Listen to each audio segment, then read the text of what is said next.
de Covid-19. Esse projeto está vinculado à Liga Acadêmica de Saúde da Família e Comunidade. No final da nossa atividade, será postado um link no chat para que vocês preencham, e esse link será contabilizado presença. O certificado estará sendo enviado em alguns dias. Qualquer dúvida que vocês tiverem, pode enviar no chat, que a gente vai estar lendo para a nossa palestrante no final da atividade. A nossa atividade é gravada, então eu gostaria de pedir permissão a vocês, porque ela é publicada no nosso canal do YouTube da LASFAC, para que as pessoas para que elas sejam acessadas por mais pessoas. O tema da atividade de hoje é estratégia de manejo da ansiedade. Contamos com a presença da Isabel Priscila. Eu vou apresentar a Isabel para vocês. A Isabel é graduada do curso de enfermagem pela Universidade Estadual de Santa Cruz. Atuou como bolsista de 2018 a 2019 do projeto Sofrimento Psíquico e Perfil Acadêmico na Formação em Saúde, com o objetivo específico do uso de substâncias psicoativas entre estudantes da área de saúde. Atualmente, participa como profissional voluntário do projeto Ler Faz Bem à Saúde, vinculado ao ProLer da UESC. Participa como profissional colaborador do projeto Cultura Popular, Cuidado e Espiritualidade no apoio à saúde mental de estudantes universitários em tempos de Covid-19, vinculado à Universidade Estadual de Santa Cruz. Agora, eu passo a palavra para a nossa querida Isabel e fique à vontade. Agora é com você. Ok. Então, gente, eu gosto de me apresentar também como um eterno aprendiz, né? Eu sou uma pessoa que é apaixonada pela vida, gosto muito de viajar, de conhecer pessoas, gosto do trato com pessoas, né? Gosto muito disso. E estou aqui para compartilhar um pouco daquilo que tenho aprendido, estou aprendendo. É ainda um desafio para mim como pessoa e como profissional abordar esse tema, né? E também algo que me incentiva, né? Que eu gosto de fazer e faço com carinho, né? E assim, eu espero que seja um momento de muito proveito para todas e todos. E estamos aí para construir o conhecimento, né? Então, sente-se à vontade, relaxe um pouquinho, né? Respira fundo, fiquem de boa, tá bom? Eu estou aqui desde a Bahia, então, saudações desde a Bahia. Então, vamos lá. Minha apresentação vai sobre estratégias de manejo da ansiedade. Aqui está a imagem da minha apresentação. E vamos começar com uma história. Quem gosta de ouvir histórias? Eu gosto. Eu gosto de ouvir histórias, eu gosto dessa vivência de contar histórias. Eu vou querer compartilhar uma belíssima história sobre a moça tecelã. Eu vou tirar aqui e eu vou projetar a história em si. Pronto. A moça tecelã. Tá dando? Agora, vou falar sobre a moça tecelã. Quem gosta de tecer, quem gosta de ver tecidos. Sim, outra coisa. Eu sou peruano-brasileira, entendeu? Aí, se você sentir alguma coisa no meu sotaque, é uma mistura do espanhol com o português aí. Sou filha de baiana, de peruano, mas tô aí segurando para não misturar demais, né? Mas eu vou contar sobre a moça tecelã. Vamos lá. Acordava ainda no escuro, como se ouvisse o sol chegando atrás das beiras da noite. E logo sentava-se a altear, linha clara para começar o dia, delicado traço cor da luz que ia passando entre os fios estendidos, enquanto lá fora a claridade da manhã desenhava o horizonte. Depois, lãs mais vivas, quentes, iam tecendo hora a hora, em longo tapete que nunca acabava. Se era forte demais o sol e no jardim perdiam as pétalas, a moça colocava na lançadeira grossos finos cinzentos do algodão mais pepudo, Em breve, numa penumbra trazida pelas nuvens, escolhia o fio de prata, que em pontos longos rebordava sobre o tecido. Leve a chuva vinha cumprimentá-la à janela. Mas se durante muitos dias o vento e o frio brigavam com as folhas e espantavam os pássaros, bastava a moça tecer com seus belos fios dourados para que o sol voltasse a acalmar a natureza. Assim, jogando a lançadeira de um lado para o outro, tac, tac, tac, tac, tac, e batendo os grandes pentes no tear, para frente e por atrás, a moça passava os seus dias. Nada lhe faltava. Na hora da fome, teceu um lindo peixe, com cuidado de escamas. Eis que o peixe estava na mesa, pronto para ser comido. Se adivinha, suave era a lã cor de leite que entremeava o tapete. E à noite, depois de lançar seu fio à escuridão, dormia tranquila. Tecer era tudo o que fazia, tecer era tudo o que queria fazer. Vou fazer uma pergunta para vocês, participantes. Se a vida de vocês... vamos imaginar que a vida nossa é um belo tapete, um tapete cheio de tecidos, cheio de tear. E vamos pensar quais são as cores que você vê agora que estão tipificando o tempo que você está vivendo. Quais são as cores? Será que você está usando diversos tons coloridos ou alguns meio cinzentos ou cores monocromáticas? Vocês podem dar um retorno? Se quiser, eu posso ler o chat ou pode falar. Deu para entender? Deu sim. Eu acho que quando você falou em cor, automaticamente eu já pensei em verde, porque é a minha cor favorita. Então eu acho que seria alguma coisa monocromática mesmo, igual você falou por último agora. Sim. Eu penso que seria isso. Tá sendo, apesar da pandemia, essas coisas, a gente não poder sair de casa, tá sendo até um legal, assim. Estão acontecendo coisas legais. Então eu acho que seria verde, porque é a minha cor favorita. Ótimo, muito bem. Diversos tons de verde, né? Que legal. Sim, sim. E o seu? Alguém pode falar também?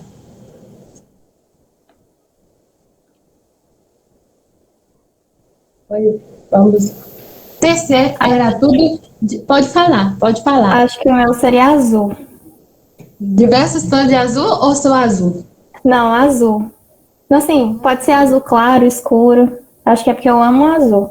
Eu amo azul e eu consigo ver o azul quando eu olho pra cima, né, que é o céu. Então, azul. Eu gosto muito de verde, gosto de diversos tons de verde. Mas tecendo e tecendo, ela própria trouxe o tempo em que se sentiu sozinha. E pela primeira vez pensou como seria bom ter um marido ao lado. Não esperou o dia seguinte, com o capricho de quem tenta uma coisa nunca conhecida, começou a tremear no tapete as lãs e as cores que lhe dariam companhia. E aos poucos o seu desejo foi aparecendo, chapéu emplumado, rosto barbado, corpo aprumado, sapato engraxado. Estava justamente acabando de tremear o último fio do ponto dos sapatos quando bateram na porta.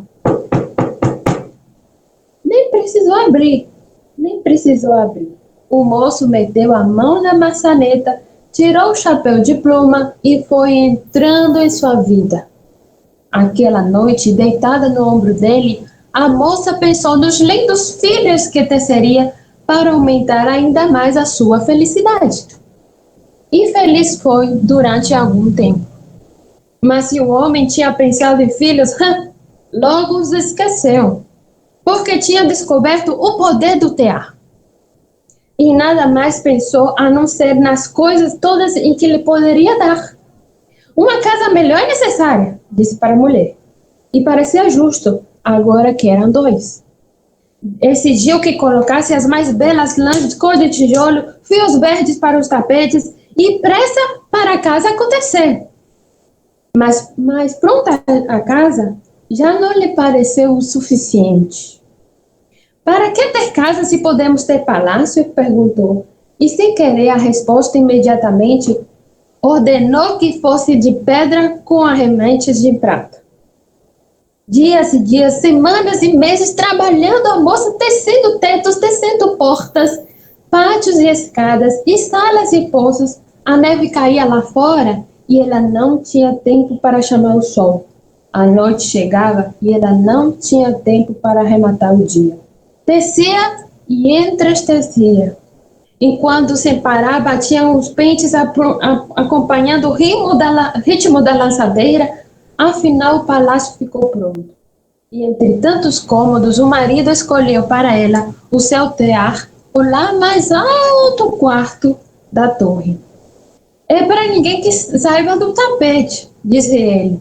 E antes de trancar a porta, a chave advertiu: faltam as estribarias e não se esqueça dos cavalos. Sem descanso, tecia a mulher os caprichos do marido, enchendo o palácio de luxos, os cofres de moedas, as salas de criados. Tecer era tudo o que fazia, tecer era tudo o que queria fazer. Agora eu vou fazer uma pergunta para vocês. As páginas de dificuldade triste da vida de vocês, quais eram as cores que vocês identificam nessas páginas, nesse tecido, nessa vivência de vocês? Acho que cores mais acinzentadas, né? Mais fechadas, assim. E monocromático também. Acho que seria isso.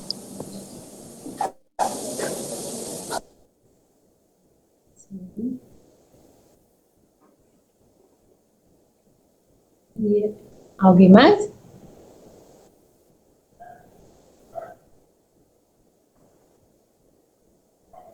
Era todo o que ela fazia.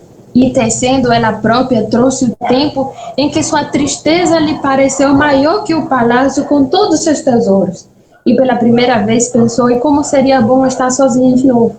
Só esperou anoitecer, levantou-se enquanto o marido dormia, sonhando com as novas exigências, e descalça, para não fazer barulho, abriu a porta da escada da torre e sentou-se ao tear. Dessa vez não precisou escolher linha nenhuma.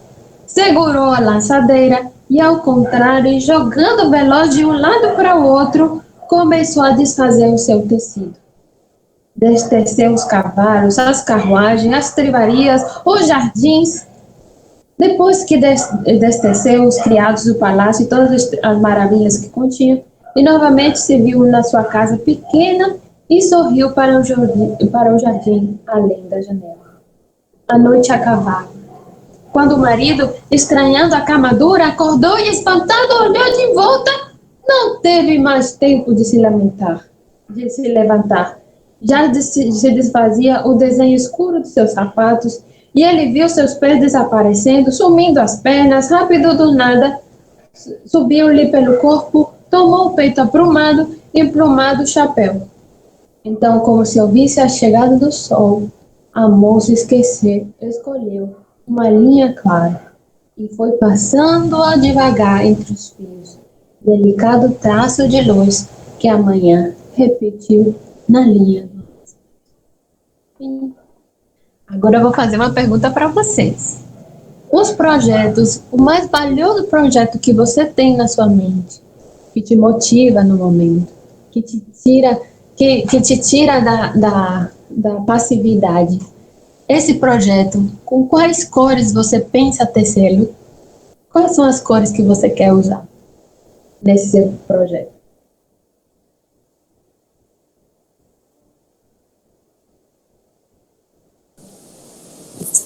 Eu acho que cores vivas, né? E cores que eu gosto. Cores que, sei lá, estão presentes assim no meu dia a dia, porque, enfim, cores vivas. Acho que seria legal. É isso aí. Gente, quem se sente tímido de falar, pode ir escrevendo, eu tô aqui, a gente acompanhando também. Pois bem, a vida da gente é como um belo tapete, né? De volta de belas cores, de cores mais cinzentas, monocromáticas. Mas a vida não se resume apenas por um período na nossa vida, né? Mas são construções, são relações, e disso eu quero, a partir daí, quero adentrar no tema sobre a ansiedade, né? Então, vamos tecendo o nosso conhecimento, vamos ser como a moça tecelã. Eu vou pegar agora a lançadeira. Vamos tecer, tecer sobre isso. E desvendar também a questão da saúde mental também.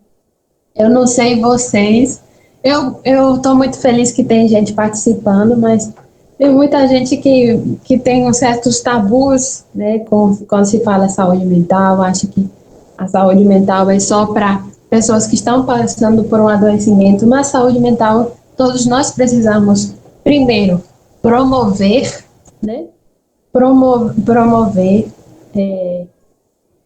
a saúde mental, passa por la terapia se precisar, e ver como é importante, faz parte de nós.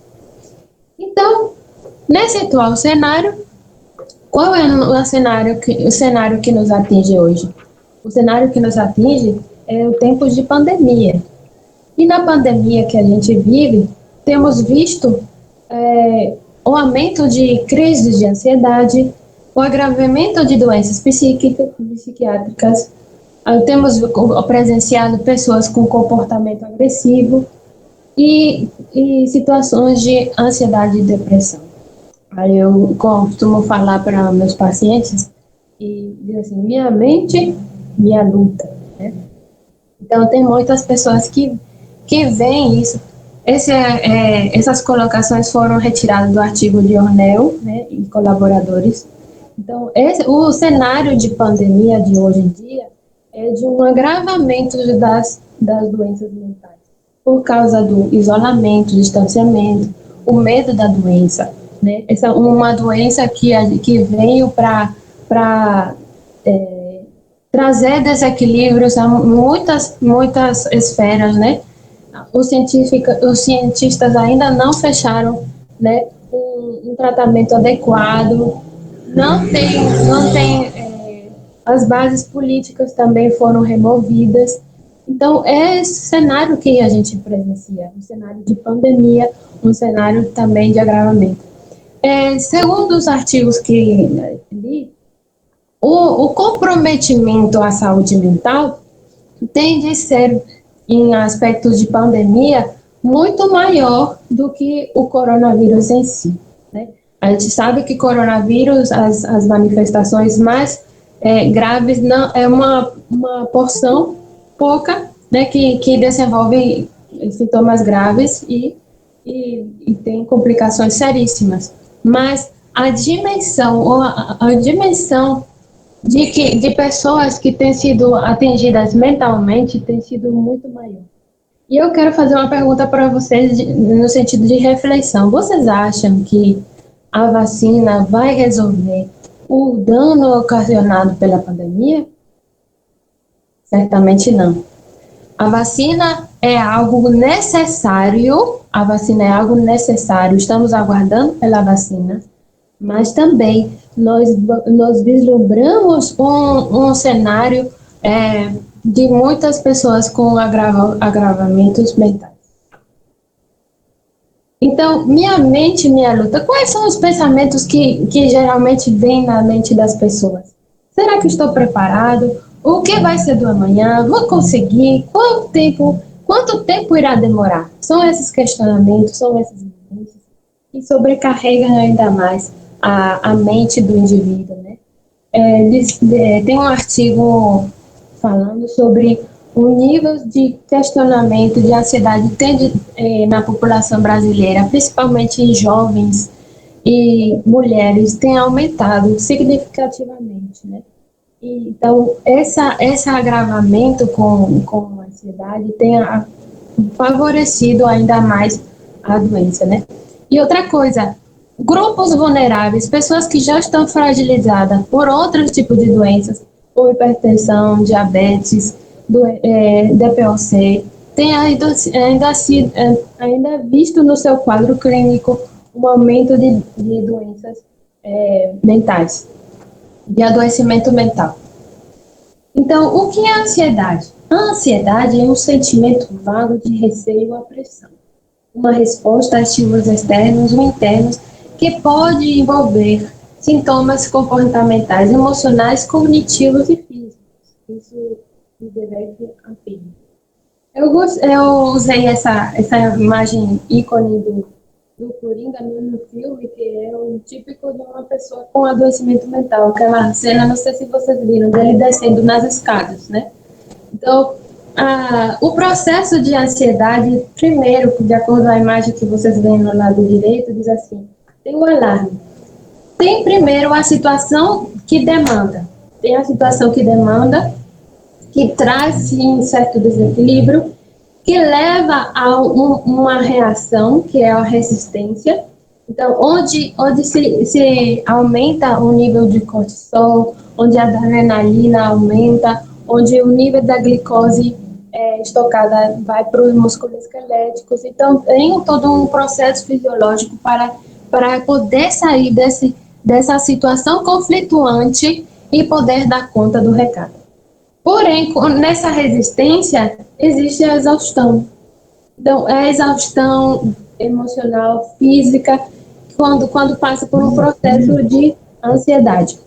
Detalhe, nós da enfermagem tem uma teoria muito interessante, chamada teoria dos sistemas, de Beth Newman, que fala sobre que nós somos uns sistemas entrelaçados.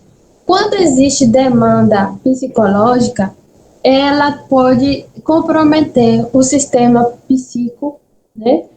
Compromete o sistema social, fisiológico. Então, é essa interação então, de acordo, cada um vai ter a sua demanda, cada um vai responder às demandas de acordo com suas interações, de acordo com o conjunto da vivência que ele tem construído. Então, se você tem entre si mecanismo de resiliência, você tem uma mente preparada para enfrentar ou não preparada, isso vai resultar no enfrentamento ao estresse. Então, a ansiedade tem em si níveis. Por que é importante a gente compreender sobre os níveis da ansiedade?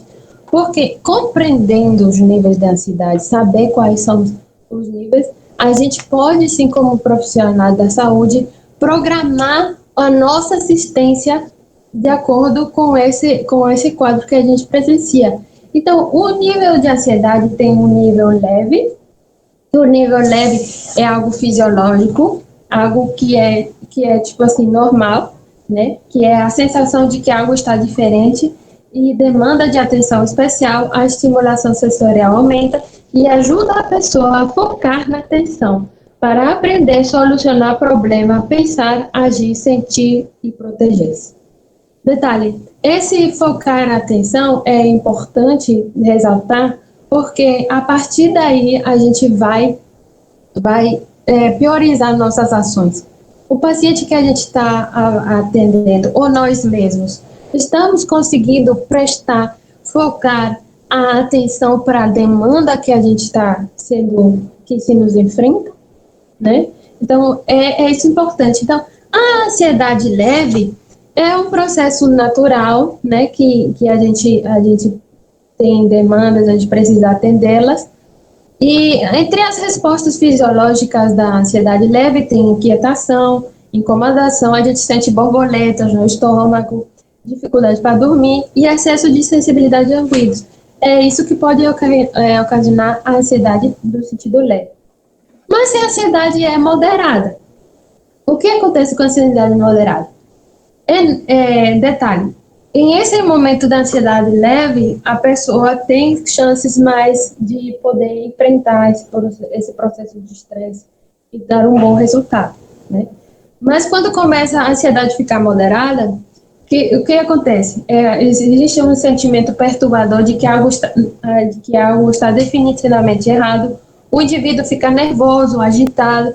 Na ansiedade moderada, ainda é possível processar informações, solucionar problemas e aprender coisas novas com a ajuda de outras pessoas.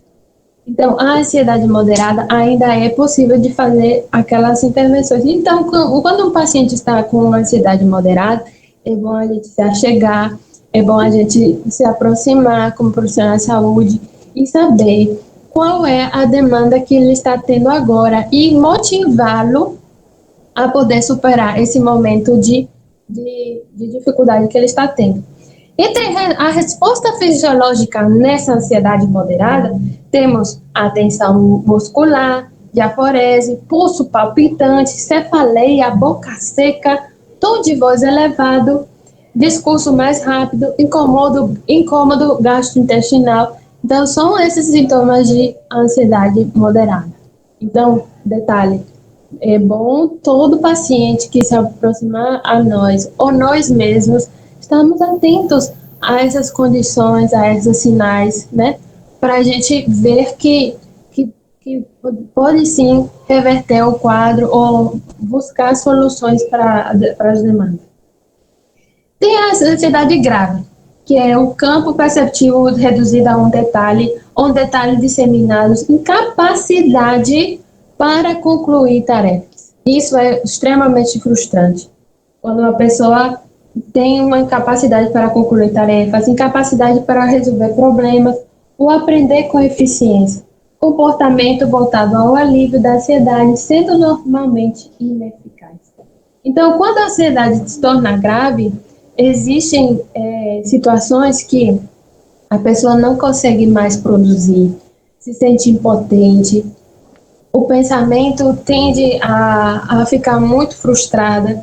Então, quais são os sintomas fisiológicos? A pessoa começa a ficar com cefaleia severa, náuseas, vômitos, diarreia, tremores, atitude rígida, palidez, taquicardia, dor no peito, né? Então, tem outro nível ainda mais grave, que é o pânico.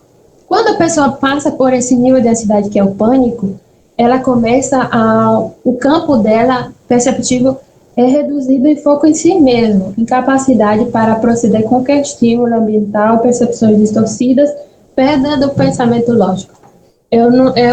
Uma vez eu presenciei uma situação, né, um caso muito triste de uma paciente, que ela tinha medo de abrir a geladeira porque ela sentia que os tomates iam se jogar em cima dela e ia morder. Então, ela estava passando por um processo de pânico, né? Então, era extremamente complicado. A pessoa não conseguia reagir, só pensava naquilo. E o paciente que está com crise de pânico, o pensamento está só voltado a responder a um pavor excessivo de perseguição. Então, quais são as dificuldades de pacientes que passam por essa crise de pânico? Ela tem riscos para cometer suicídio, tem as pupilas dilatadas, aumento da pressão sanguínea e das pulsações.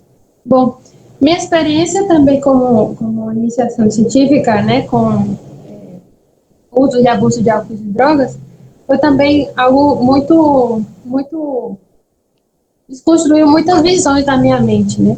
Então, quando as pessoas são demandadas, o profissional da saúde é demandado, não reage bem, fica como panela de pressão, constrói outras vivências conflituantes, onde ele é demandado, ele tem casos que eles entram em exaustão terrível. Vamos prestar atenção nesse aspecto, porque nós reagimos com estímulos também de acordo com as percepções do outro. Se a gente vê uma situação de dor, de sofrimento do outro, a gente também é atingido.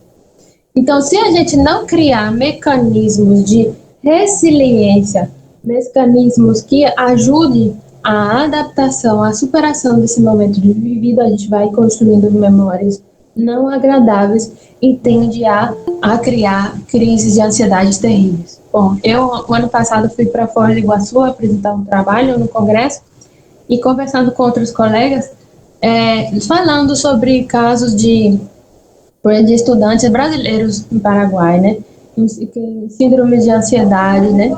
Outra vez foi um rapaz tinha arrancado os olhos, né? Do crise do pânico que ele teve, se arrancou os olhos, né? Foi uma cena horrível. E assim, também o paciente que tem pânico tem a possibilidade de fugir, correr, né? Tirar as roupas, né? Tirar as roupas e ir correndo na rua, nu. Então, essas são as condições que a gente não quer ver, né? Essas condições, esses níveis de ansiedade, a gente não quer que os nossos pacientes que estiverem em nossos cuidados cheguem a esse nível. Então, é importante a gente se atentar ao nível da ansiedade, é importante a gente se atentar às respostas que o indivíduo está tendo, está construindo, está tecendo tons não agradáveis, está entretecendo, está sendo demandado, estribarias, carros, palácio, ele está tecendo, mas de uma só cor, conflito. Então, essa condição a gente não quer que os nossos pacientes, ou se os pacientes que chegar nessa condição para nós, a gente poder fazer ações assertivas para o controle da ansiedade. Então, qual é o tratamento para a ansiedade? Primeiro, tem um tratamento que é terapia medicamentosa para os casos graves, porque a gente sabe que tem as teorias tem as teorias neuroquímicas, né? Que a gente sabe que tem na região mesolímbica do cérebro, tem os receptores GABA, que quando tem essa disfunção desses receptores na região mesolímbica, está disfuncionando, ele compromete a apaciguar a ansiedade, né? A gente tem esse conhecimento nas regiões do cérebro, no sistema nervoso central. Então, esse uso de ansiolíticos é assim, isso mesmo. Gente, se tiver alguma dúvida, pode enviar aqui, viu? Esse uso de ansiolíticos entra nesses receptores para tentar mediar essas dificuldades. Mas o que a gente tem visto, segundo Aguilar, né, e colaboradores, que o uso de fármaco deve ser acompanhado coadjuvante e não de protagonismo, não visando assim a medicalização do sofrimento. Desde o ano 2014, Santos aborda que desde o ano 2014 tem se tirado o olhar dos fármacos como terapias adjuvantes, como protagonistas. Então, as pessoas têm visto que muitos profissionais buscam só dar medicamento, dar fármaco e mantém a pessoa com fármacos. E às vezes a gente é condicionado e acha que só os fármacos, não estou dizendo que não seja necessário, mas eles não só são eles são necessários, mas não é a única forma de a gente acompanhar, não é a única estratégia de a gente lidar com as crises de ansiedade, com o processo de adoecimento mental. Então, não é necessário, não é correto a gente medicalizar o sofrimento. Não é. Eu não gostaria de funcionar à base de remédio. Vocês gostariam de funcionar à base de remédio? Até já ouvi falar certas pessoas falando, alguns profissionais, esse daí dá que seria? Rivotril, dá um Rivotril para quietar. Eu ia falar assim, mas não é só isso. Às vezes é importante também a gente atentar para a terapia cognitivo-comportamental, onde se busque maneiras que entenda a mente, entenda as construções, entenda os valores, e a partir daí se projetar com estratégias eficazes para o tratamento nos transtornos de ansiedade, nas crises de ansiedade. Então, como desenvolvermos ações assertivas? Então, a gente desenvolve ações assertivas com nossos pacientes e nós mesmos também, né? Porque, a gente tem que ter entendimento que nós também precisamos cuidar da nossa saúde mental, tá bom? Como desenvolvemos ações assertivas? Entendendo que o indivíduo é um ser na sua integralidade, em todas as suas dimensões, biológicas, psicológica, social e espiritual, né? Então, quando você entende que o indivíduo tem essas dimensões, você consegue programar, planejar, priorizar as suas ações. Se a demanda é biológica, né, o uso de fármacos, psicológica, a importância da escuta terapêutica, a importância do profissional psicólogo, terapeuta ocupacional, o do enfermeiro da saúde mental, o enfermeiro da atenção básica também. O social, né? E você entender qual é a rede de apoio desse paciente. O paciente que vem a mim, ele tem uma rede de apoio favorável para a recuperação, a questão social, né? Ele tem sim onde recorrer caso de necessidade, de crise, tem um suporte, né? Social também, no sentido, a cultura ou as relações que ele está sendo envolvido estão favorecendo para o adoecimento ou favorecendo para a recuperação. Isso é importante a gente entender que nós somos seres sociáveis. E a dimensão espiritual também. A dimensão espiritual é extremamente importante porque, como as outras dimensões, a dimensão espiritual abrange 4 aspectos. O eu, minha relação eu com eu e eu. Minha relação eu com o meu próximo, né? Quais são os valores, quais são os sentimentos que eu construo com o meu próximo. Eu com a natureza, com o meu entorno. Eu consigo vislumbrar a beleza da natureza, tenho uma conexão com o externo, né? Consigo ver a beleza da natureza, a beleza. E eu com o Ser Supremo. Então, esses aspectos do Ser Supremo que ele possa em si colocar a sua confiança em seu descanso. Então, a dimensão espiritual, que para alguns profissionais não é tão valorizada, é sim uma dimensão que é necessário dar uma olhada, prestar atenção também. Então, as dimensões biológica, psicossocial e espiritual. Então, como as relações têm que estar, como devem ser as relações? As relações terapêuticas, né, como profissionais. Quais são as ações que a gente tem que fazer para poder desenvolver? Temos que fazer uma reestruturação positiva, né? Então, se o paciente vem falando, não vou conseguir, eu vou morrer, faça perguntas. O que você está passando tem solução?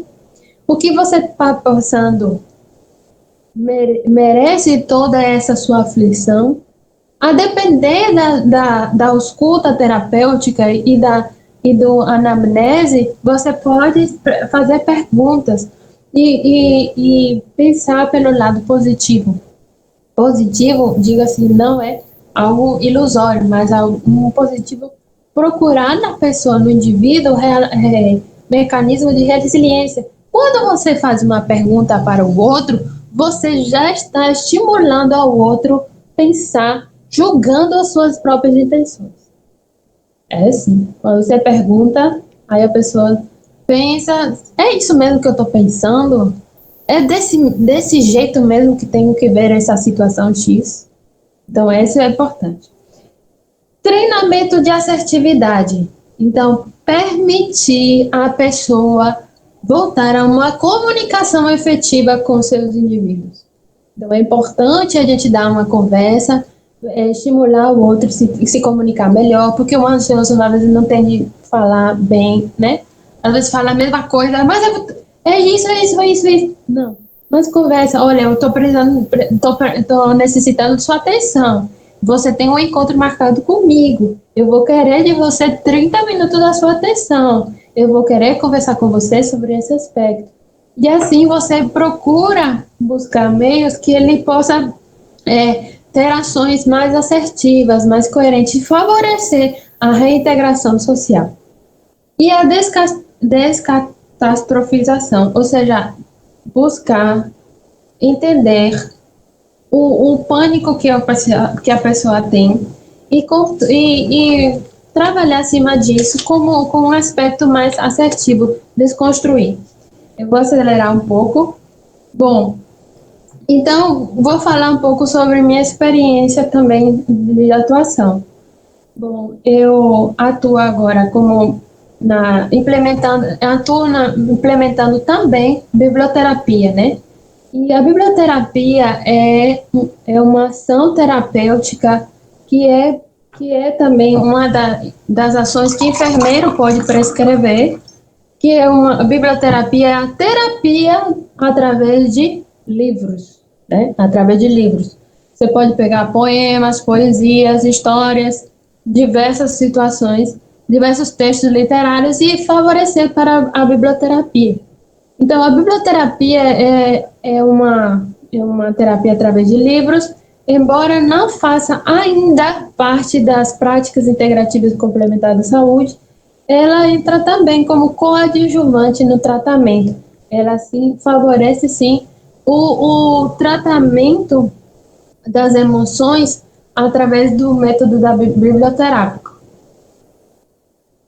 Tem relatos de implementando biblioterapia em hospitais lá da Inglaterra, né? Eu implementei biblioterapia com usuários do CAPS AD, também implementei na minha vivência da faculdade com os pacientes da hemodiálise, né?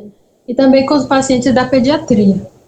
E aqui nessa imagem que vocês veem foram ações do projeto Le Faz Bem à Saúde, que a gente uma vez por mês a gente ia para as praças incentivar a leitura, fazia contação de história, estimulava o lado lúdico, associava a arte do cuidar com a arte de contar histórias, a arte da ludicidade, favorecer, sim, as construções de memórias afetivas, entendeu? Valorizando a cultura, valorizando o social, valorizando, sim, a sua própria identidade.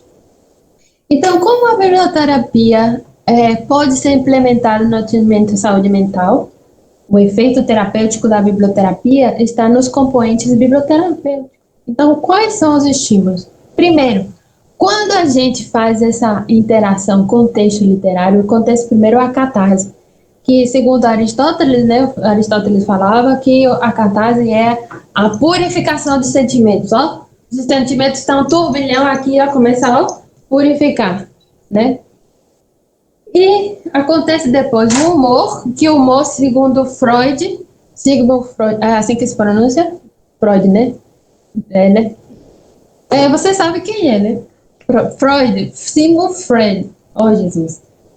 Bom, o humor é a capacidade do indivíduo diante da situação conflituante, buscar situações, buscar uma reação de prazer, de prazer, de enfrentar a tristeza com prazer, né? Então, isso é extremadamente importante, né? Quando eu estava com os pacientes do CAPS AD, na intervenção, eu estava lá fazendo minha consulta de enfermagem, sentada na cadeira e ele aqui, ao lado da mesa e fazendo as perguntas e olhando para o rosto dele, né? Eu estava lá escrevendo e aí ele falando. Ele só me respondia assim, não, não, quero falar. Sim, não, não quero falar. Sim, não quero falar. Aí, tá bom. Bom, segui minha intervenção e eu falei, agora a gente vai contar a história. A gente fez uma roda, né? Uma roda e foi contar a história. A história, a interação com a história foi tão intensa, me lembro até agora, que foi o poema A Flor do Maracujá, que ele entrou em um humor tão grande assim, né? Em uma purificação, a cartaz tão grande que ele começou, bom, no sentido figurativo da palavra, sem ser indelicada, né? Desculpem aí algumas colocações, né? Mas ele vomitou, não vou falar isso. Ele reagiu na catarse, né, dos todos os sentimentos dele. Então a gente compreendeu, a gente entendeu a construção da vida, o que levou ele para as drogas, o que levou ele para esse processo, né? Aí ele falava assim, você não chega aqui falando para mim de drogas, deixa minhas drogas, não sei o que, não sei o que. Não, eu falei, eu quero que você volte a sonhar. Quero te perguntar. Só perguntei para ele quais são seus sonhos, quando eu falei a isso, quando foi seus sonhos, foi algo muito complicado para ele entrar nesse, né? Nesse, mas se estimulou. Então, acontece o humor, né? A identificação é óbvio. Quando a gente estava fazendo a história da moça tecelã, eu certamente eu me identifiquei em muitas situações com a moça tecelã, agoniada tecendo porque tem as demandas, né? Então, quando eu tenho os textos, a literatura, permite essa identificação. Então, o paciente, nós também pensamos como é que isso pode ser aplicado à nossa vida. Qual é o proveito, os valores que está sendo ditos, que está vivenciado pelo indivíduo, que pode favorecer a mim. Então, tem a introjeção, que você coloca para dentro a vivência do personagem, a construção, você coloca e toma para si. E acontece também a projeção. Você, a partir das suas construções, você se projeta na história da história narrada, do personagem lido. E depois acontece a introspecção, que é também o que a gente procura, que é a resiliência. Criar mecanismo para poder se superar. Então, isso é um processo, a biblioterapia favorece para o atendimento de saúde mental. Então, enfim, o que podemos concluir? Estou acelerando por causa do horário, né? Se tiver perguntas, estou à disposição. Enfim, o que podemos concluir diante das estratégias para o atendimento, né, à saúde mental, estratégias para poder enfrentar a ansiedade? Primeiro, temos que ver o indivíduo como um ser integral, né, nas suas dimensões biopsicossocial e espiritual. Segundo, temos que ver ao outro também no nosso próprio lugar. Não fazemos um adentrar na saúde mental sem também sermos atingidos. Então, quando somos atingidos, quando estamos adentrando na mente do outro, também pensemos também em criar mecanismo de resiliência. Não levar para si como, né? Mas procurar construir, tecer boas memórias, ações terapêuticas assertivas que favoreçam o outro e você também se sinta recompensado. E a outra, que é a biblioterapia, né? Como também pode ser, sim, uma ação que pode favorecer. Eu falei biblioterapia, mas também tem outras ações, né? A Política Nacional de Práticas Integrativas Complementares à Saúde também tem várias opções, né? Várias que podem ser implementadas para o atendimento à saúde mental. Vocês viram que eu falei na moça tecelã, eu falei de cores, né? Tenho nas práticas integrativas, tem a cromoterapia, né? Tem a musicoterapia, são essas ações que favorecem e favorecem ações assertivas, né? Que tem um embasamento teórico científico. E quando você aplica conhecimento científico, você prevê bons resultados. Então, como quero dizer uma coisa também com vocês aqui. Toda vez que a gente atender a saúde mental, como a gente aprende em emergência, né? Primeiro minha segurança, depois da minha equipe, depois do paciente, a saúde mental também é assim, tá bom? Primeiro eu. Pega aqui no seu peito aqui, ó. Faça assim comigo, por favor, faça assim. Fala assim, primeiro eu. Primeiro minha mente. Eu tenho que cuidar de mim, da minha mente, para depois cuidar ao do outro, tá bom? Então, a mente da gente tem que também estar boa. Porque quando você está bem, quando você está promovendo saúde para si próprio, você transmite aos seus pacientes uma autoconfiança. E quando uma pessoa contém autoconfiança, consegue credibilidade, né? Aí você já pensou um profissional agoniadinho, não sabendo o que fazer, mas um profissional que sabe seu valor, transmite autoconfiança, transmite credibilidade. Então a pessoa começa a confiar no cuidado, porque a pessoa sabe que essa pessoa sabe que o profissional sabe aonde quer chegar. Então, para isso também temos que que estar preparados, temos que estudar bastante e estar também com a nossa mente. Às vezes eu já me deparei com muitas situações dos meus colegas, né? E a minha, que eu me cobro muito de acumular muito conhecimento. Mas às vezes o conhecimento é necessário, com certeza, fundamental. Mas também é importante cuidar da saúde mental. Cuidar da saúde mental é importante. Primeiro eu, depois o paciente. É assim em todas as áreas, tá bom? Então, essas são minhas referências. E esse texto aqui, que o Senhor Jesus falou no Sermão da Montanha, né? Que também ele falava, né?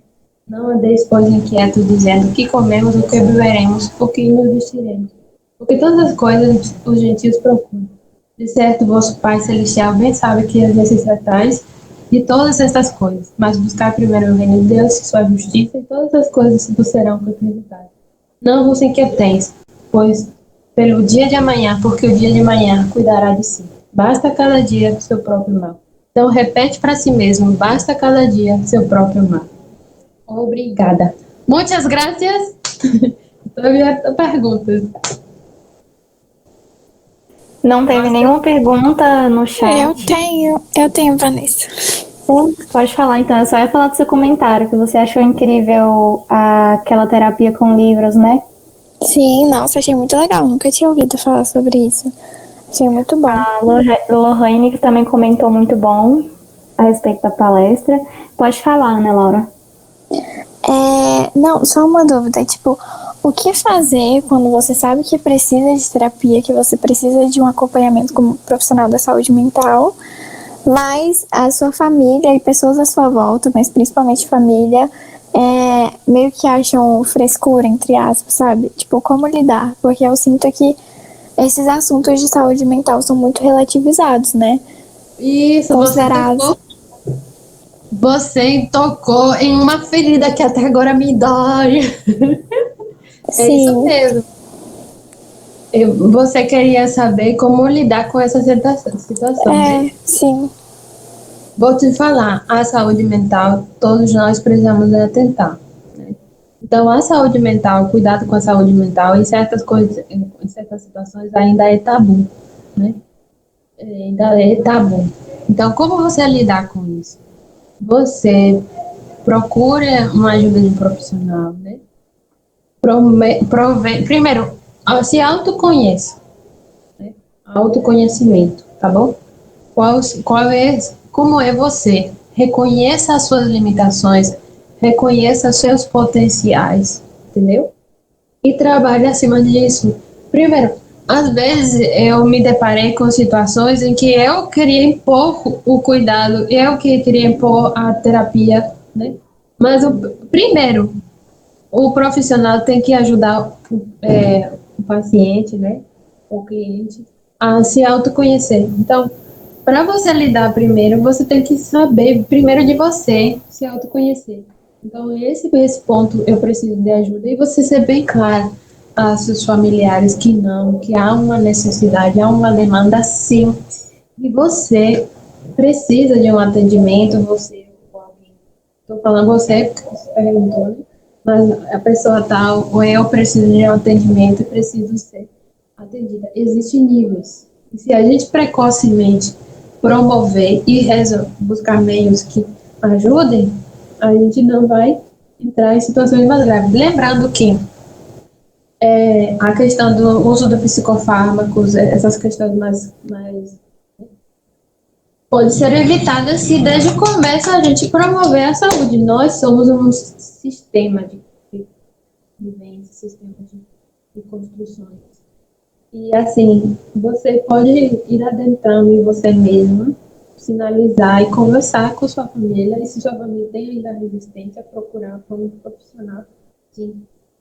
E é bom serem escutados, é tão bom você sentar e conversar com uma pessoa.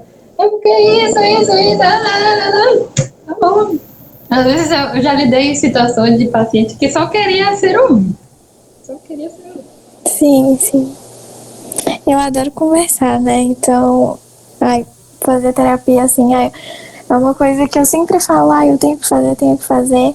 E é isso mesmo que você falou, que eu fico refletindo sempre, assim, são coisas que podem ser evitadas, né? Normalmente a gente chega para fazer terapia quando, sei lá, a gente já explodiu ou quando algo realmente grave aconteceu. E tem que ser mais normalizado a gente fazer terapia sempre, não necessariamente só quando a gente estiver com algum problema. Mas é isso. Obrigada. De nada. Nós estamos com 16 participantes. Vocês são profissionais da doença ou profissionais da saúde? Da saúde, com certeza. Da saúde. Da saúde. Então, promovam a saúde. Promovam. Nós fomos adestrados para pensar, fazer intervenção já quando o processo de adoecimento estiver. Mas promovemos saúde, promovemos mecanismos de adaptação, mecanismos de uma teoria de enfermagem que eu sou apaixonada, que é a teoria do autocuidado, primeiro a teoria da adaptação de cada história. Fala que nós temos capacidade de nos adaptar, somos sistemas. Temos que encontrar saber o nosso papel na sociedade, na vida da nossa família, na nossa própria vida. Se saber qual é o nosso papel da nossa existência. É algo muito importante da gente pensar. Até uma frase que o padre Fábio de Mello falou, que eu achei fantástica, bem colocada, que é sobre a utilidade e o valor da pessoa. Às vezes você lidar com relações que você é útil para a pessoa. As pessoas estão em volta de você por sua utilidade. Porque você estuda, faz bons trabalhos, porque você faz as coisas certas, porque você fornece, não sei o quê. Mas tem pessoas que sabem o seu valor. Sabem o seu valor. Se por acaso você adoecer ou você tiver uma situação não favorável, não pode deixar de estar com você porque sabe o seu valor. Então, para você saber e não ser mais, né, ser em volta de pessoas que usufruam da sua utilidade, reconheça o seu valor, se autoconheça, conheça seus potenciais e suas limitações. Ok? Gente, não esqueçam de preencher o formulário de presença. Já foi disponibilizado no chat, tá bom? Vocês têm mais alguma colocação, mais alguma dúvida, mais algum comentário? Sintam-se à vontade.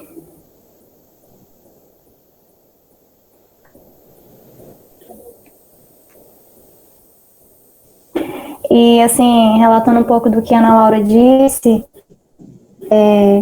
a questão social, né, que é o apoio, que envolve o apoio da família, ele é muito importante nesse processo de adoecimento psíquico, né? Quanto é importante a família quebrar esse tabu, que às vezes é um tabu, querendo ou não, ainda, né, a relação, questão de saúde mental, e a família quebrar todo esse paradigma, esse estereótipo imposto pela sociedade mesmo, e ajudar essa pessoa e aceitar essa pessoa, ou até mesmo a própria pessoa aceitar que precisa de ajuda de um profissional, porque a terapia é justamente isso, né? É você conversar com uma pessoa que vai ajudar você a cuidar do seu problema, te auxiliar. E muitas pessoas gostam de conversar, mas não com qualquer pessoa, e o profissional é uma pessoa de confiança, você pode conversar e vai ficar ali dentro, vai ficar interno, ninguém vai saber e tudo. Então, é muito importante a colocação da Ana Laura. E assim, eu prezo muito por o trabalho colaborativo multidisciplinar. Eu gosto muito de estar em volta de profissionais que nas suas áreas são competentes. Ninguém constrói o processo da saúde sozinho. Né? E aí a gente precisa, né, estar no serviço, qualquer serviço que você tiver, atenção básica, secundária, terciária, qualquer serviço que você tiver, vai lidar com outros profissionais, com outras profissões. Então, você precisa saber o valor do outro, da competência, e levar para si, para o seu atendimento também. No caso, eu sou enfermeira, eu vejo a enfermagem é a ciência do cuidar, né? E a gente, como enfermeiro, gerencia o cuidar. dia dele na atenção básica, o paciente vem, aí já sabe que essa conduta é mais pro psicólogo, né, assistente social, e essas coisas também. E uma coisa que você citou que eu acho muito interessante é as PICs, né? Que são as práticas complementares em saúde, que envolvem várias coisas, que é aromaterapia, musicoterapia, auriculoterapia. É muito importante como um auxílio, né? Como uma terapêutica auxiliar nesse processo. Assim. E a gente tem que promover essas discussões, promover a importância, porque a gente tem que fortalecer nosso serviço de saúde. Nosso SUS tem que ser fortalecido. Então, o SUS não é só para atender protocolos na atenção básica, não. Tem uma complexidade, tem um serviço. Então, é importante nós atentarmos para essa importância. Tá? E também outra coisa, toda ação que a gente fizer, registrar. Registra, escreve. Realizei escuta terapêutica, escreve. Realizei educação e saúde, escreve. Para que isso fique registrado, que a atenção básica tem produtividade. Né? Todos os serviços de saúde têm produtividade. Então, esse é também outro recadinho. Valorize o SUS. Eu Gente, percebi. Pode falar. Não, só um comentário, assim, que agora que a gente tá discutindo sobre saúde mental, eu lembrei aqui. Essa semana eu vi no Instagram de uma TO que ela tava fazendo umas enquetes, né? E aí ela perguntou assim, você teria algum problema de ser atendido por um profissional da saúde que tenha depressão? E aí eu fiquei o dia inteiro pensativa sobre isso, sabe? Eu mandei para as minhas amigas, falei, gente, olha isso, eu nunca tinha pensado sobre isso. E aí foi meio que uma reflexão, né? De que profissionais da saúde mental também têm problemas e também precisam de acompanhamento psicológico, porque às vezes a gente leva meio que um susto daquela do senso comum de que profissionais da saúde mental não têm processo de adoecimento, não têm problemas e não precisam de terapia. E aí achei muito, muito interessante assim, essa pergunta que ela fez, porque eu nunca tinha pensado sobre isso. Mas enfim, só quis comentar. É isso aí. No caso, a gente fez um estudo sobre essa questão dos profissionais de saúde, estudantes, né? Se fizer uma árvore de problemas, né, do que as causas e as consequências, aí já seria para a próxima, se vocês quiserem. Né? Aí, né? Saúde mental dos estudantes da área da saúde também tem desdobramentos que a gente às vezes não se atenta. Né? Então, esse adoecimento mental dos estudantes da área da saúde influencia também o serviço. Então, a gente não quer que os estudantes saiam da faculdade, saiam da universidade adoecidos, depois vão para o mercado de trabalho e lidar com gente adoecida também. Então, promover a saúde a partir de primeiro minha segurança, primeiro eu, depois minha equipe, depois o paciente, tá bom? Autoconfiança, autoconhecimento, autocuidado, primordial. Autoconfiança, autoconhecimento e autocuidado. Alguém tem mais alguma colocação, alguma observação? A gente vai encerrar a atividade, então. Foi um prazer, Isabel, estar com você. Gratidão, muito obrigada pela sua palestra, pelo tempo disponibilizado. Obrigada a todos que estão aqui, os que já foram por alguns motivos. Foi um prazer enorme estar com vocês. Eu desejo uma boa noite a todos. Em breve teremos mais atividades. Fiquem ligadinhos no Instagram da LASFAC. E é isso, gente. Boa noite e até a próxima. Boa noite, obrigada, viu? Mais uma vez, muito obrigada pelo convite também. Estou muito, muito feliz, viu? Muito obrigada. Igualmente. E o pessoal de Brasília é tímido assim, é? Eu não sei se são todos, não. Depende. Eu acho que também correria da faculdade, né? Não, entendo. Entendo muito bem. Tá bom, então. Faz parte. Prazer. Boa noite. Muita gente mandando muito obrigada no chat falando que foi incrível. Oh, obrigada. Eu que agradeço. Eu agradeço. Tchau, tchau.